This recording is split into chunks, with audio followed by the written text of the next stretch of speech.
Mais qu'est-ce que vous diriez du coup à une jeune sportive qui commence la compétition justement, qui veut se lancer, comment est-ce qu'elle peut garder le cap?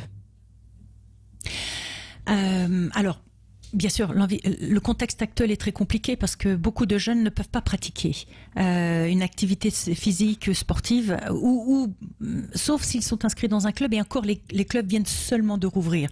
D'ailleurs, on ne sait même pas aujourd'hui encore si les Jeux Olympiques de Tokyo l'année prochaine auront lieu ou pas. Donc il y a beaucoup d'incertitudes. En tout cas, ce que je sais pour une jeune fille qui a envie de pratiquer le sport qu'elle aime, puisqu'on va vers un sport parce qu'on l'aime, je l'encourage à vivre cette passion qu'elle a pour son sport, c'est-à-dire de pas se poser de questions.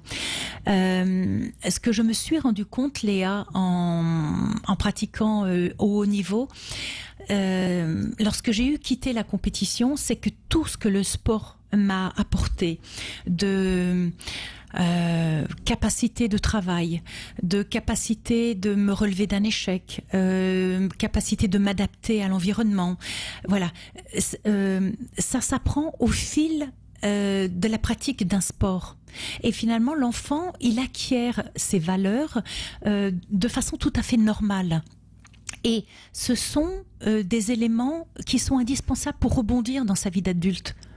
Surtout aujourd'hui où on sait qu'on a besoin de s'adapter, on a besoin d'être réactif, on a besoin de persévérer, on a besoin de courage, on a besoin de motivation. Eh bien, un jeune sportif, même s'il ne va pas jusqu'au championnat de France, jusqu'au championnat d'Europe, on s'en fout du haut niveau.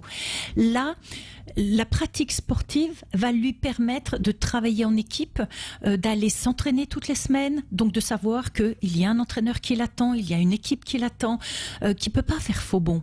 Donc il y a un engagement déjà, il y a un engagement nourri par la passion. Et donc du coup, ça devient un plaisir. Et les contraintes deviennent un plaisir. Tu comprends ce que je veux dire, Mais oui, Léa? bien sûr. C'est une super réponse, remplie d'espoir.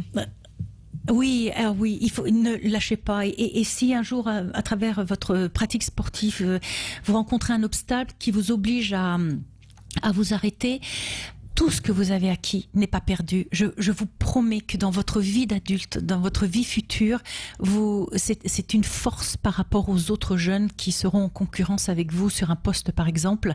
Vous pourrez jouer de ça, vous pourrez mettre en avant dans votre CV, dans votre entretien d'embauche, que justement, petite fille qui a posé cette question, tu as une force supplémentaire.